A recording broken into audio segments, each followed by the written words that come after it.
अस्सलाम वालेकुम friends, welcome back to top smarties drama serial Rahmat, जहां पर अनाया मैडम आज संडे को आ चुकी है बारी के घर में ताकि सारा दिन वो बारी के साथ गुजारे और खूब इंजॉय करे। लेकिन यहाँ पर उसके हाथ धड़े के धड़े रह गए। बेचारी ने आकर रहीम बाबा से कहकर नाश्ता भी बनवाया और फिर बारी को नाश्ते पर बुलाने भी आई। इतनी जिम्मेदारी उसने कभी घर में नहीं उठाई जो कि यहाँ पर होने वाले ससुराल में उठाकर अच्छा बनने की कोशिश कर रही है। खैर खैर बारी को इससे क्या ही लेना थी ना, वो तो बुरी तरह से डांट देता है, अनाया तुम्हारे ये काम नहीं है, तुम अपने काम से काम रखो, जिस काम को आई हो बस वो करो और यहाँ से चली जाओ, मैं बस फजूल टाइम नहीं है तुम्हारे साथ गुजारने के लिए। अनाया की इतनी इंसल्ट करी कि अनाया से बर्दाश्त नहीं हुआ, लेकिन फिर भी ब्रीथ इन ब्रीथ आउट करते करते वो बर्दाश्त करती ही रही। यहाँ तक कि सुबह से शाम हो गई लेकिन बारी ने उसे ठीक तरह से बात करी ही नहीं। तो फिर रात के वक्त वो घर वापस आई और काफ़ी गुस्से में थी। आकर अपनी माँ से भी कहती है बारी ने उसके साथ अच्छा नहीं किया, मौका मिलने पर वो बारी से इस इंसल्ट का बदला ज़रूर लेगी। खैर अनाया को लगता है कि उसकी शादी बारी से होगी और वो गिन गिन कर बदले लेगी, लेकिन किस्मत तो कुछ और ही चाहती है। मिनाल को मालूम पड़ा कि संडे पूरा उसने इसके मेके में गुजारा है, तो बस फिर मिनाल भी तो अब मेके जाना चाहती है क्योंकि जानती है कि बारी बहुत गुस्से में होगा। वो तो अपनी सास से इजाज़त मांगती है लेकिन सास कहने लगी नहीं तुम नहीं जा सकती, घर की जिम्मेदारियां हैं, तुम घर को मैनेज करो, अब बार बार मेके तो नहीं जाया करते ना। तो मिनाल कह देती है वो अब्बू की तबीयत ठीक नहीं थी तो मुझे लगा कि मुझे एक बार जाना चाहिए। तो ऐसे में सास बेगम कह देती है नाया चली जाएगी, वो भी तो बेटियों के जैसी है, तुम जाओ या वो एक ही बात है, तुम तो बिजी हो, उसका हिसाब कुछ और है। लेकिन मिनाल सास की सुनी अनसुनी किए हुए वो आ जाती है मेके में क्योंकि अपने भाई से मिलना बहुत ज़रूरी था। यहाँ पर आई तो परिचय के बारे में मालूम करना चाहती है, क्या हुआ क्या कहा उसने। तो बारी बताने लगा कि उसके रवैये से मुझे महसूस हुआ था कि वो मुझे चाहती है, बहुत मोहब्बत करती है। इवन के जिस रात मुझे इस्लामाबाद जाना था अगले दिन, उस रात उसने मुझे कॉल भी की थी और सरप्राइज़ के लिए कहा था और उसकी टोन बहुत खिली खिली सी थी, बहुत खुश थी वो। लेकिन फिर जब इस्लामाबाद से मैं वापस आया, ना जाने ऐसा क्या हो गया कि वो मुझसे दूर हो गई। मैंने प्रपोज़ किया, मैं बकायदा उसके घर जाने को तैयार हूँ, लेकिन वो कहती है किसी और को पसंद करती है, उससे शादी करेगी। हालांकि मुझे कभी भी उसकी तरफ से ये वाइब्स आई ही नहीं कि वो किसी को पसंद कर सकती है। मिनाल काफ़ी समझदार है, बारी से फ़ौरन कहती है बाबा से पूछा तुमने, कोई बात हुई है क्या ऑफिस में? तो बारी कहने लगा नहीं, बाबा ने तो ऐसा कुछ नहीं बताया, बाबा ने तो कहा कि वो पर्सनल इशू की वजह से छोड़ कर गई। तो मिनाल कहने लगी नहीं, ऐसा नहीं है, ऐसा क्या बात हो गया कि तुम इस्लामाबाद गए वापस आए और वो बदल ही गई। तुम एक दफ़ा बाबा से बात करो, ऑफिस में कोई बात तो नहीं हुई, कुछ ऐसा तो नहीं हुआ जो उसे नागवार गुजरा और वो छोड़कर चली गई, और साथ तुम्हें भी। अब वारी को भी ऐसा महसूस हुआ कि वाकई ऑफिस में ही कुछ हुआ होगा। वो बाबा से बात करने की ठान लेता है कि बाप से पूछूं तो सही कि कोई मसला तो नहीं हुआ, कम से कम ऑफिस में से ही पता करूं। तो बस फिर मिनाल के जाने के बाद वो अपने बाप के पास जाता है ताकि कुछ पूछ सके, बातों ही बातों में कुछ जान सके।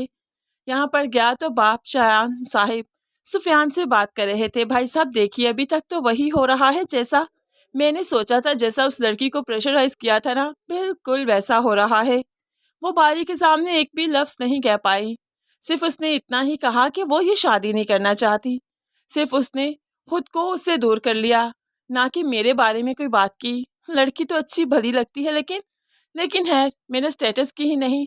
मैं तो सिर्फ अनाया को चाहता हूँ, उसे इस घर में लाना चाहता हूँ मेरी बला से। अब बाहर ये सब कुछ सुन रहा था और उसने वाकई सुन लिया, क्योंकि ड्रामा तब तक आगे मूव नहीं करेगा जब तक बारी ये हकीकत नहीं जानेगा। इसलिए बारी ये हकीकत जान चुका है कि परिशे उससे दूर क्यों हुई, किस वजह से हुई, किसकी वजह से हुई।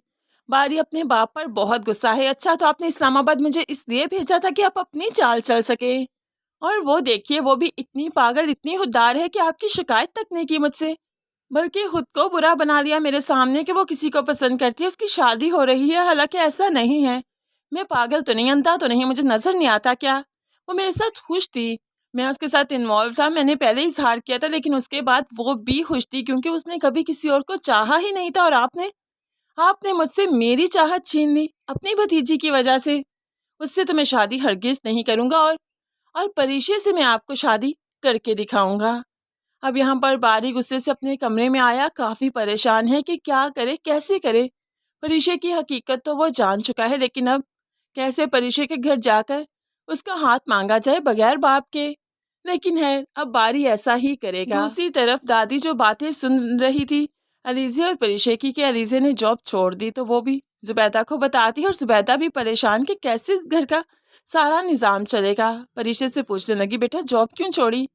तो परिशे बातों को उलझाने की कोशिश करती है, लेकिन जुबैदा और दादी तो पूछ कर ही रहेंगी। तो परिशे भी बहाना करती है, मेरी प्रमोशन नहीं हो रही थी और प्रमोशन के कोई चांसेस भी नहीं थे, तो मुझे जॉब छोड़ना ही थी।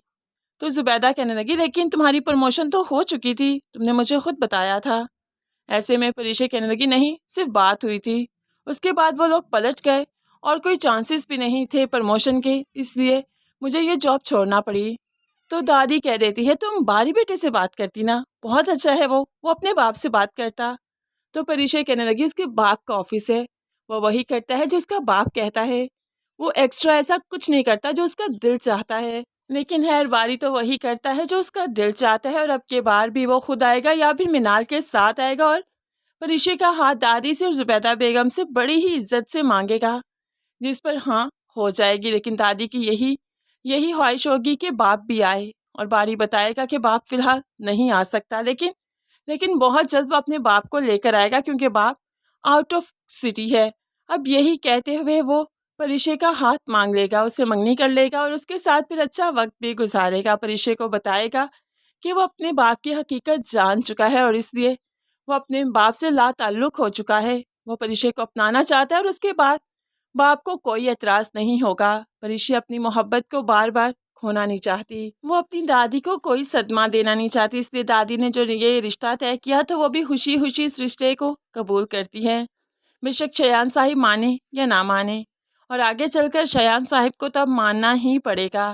खैर दूसरी तरफ देखा जाए तो ज़ुहैब और अलीज़े की ज़िंदगी में भी ट्विस्ट आने वाला है, क्योंकि अलीज़े जो कि अपने काम को बढ़ा रही है, जिसे बहुत ज़्यादा ऑर्डर्स मिल रहे हैं, लेकिन उसके पास कोई हेल्पिंग हैंड ही नहीं। ऐसे में वो ज़ुहैब से बात करती है, तो ज़ुहैब उसे मशवरा देता है कि उसके दोस्त की शॉप है और उसे भी पार्टनर की ज़रूरत है, क्यों ना हम उसके साथ मिलकर काम करें। तो फिर ऐसे में अलीज़े उसके दोस्त के साथ काम करेगी और अलमास बेगम को ये मौका अच्छा मिल जाएगा।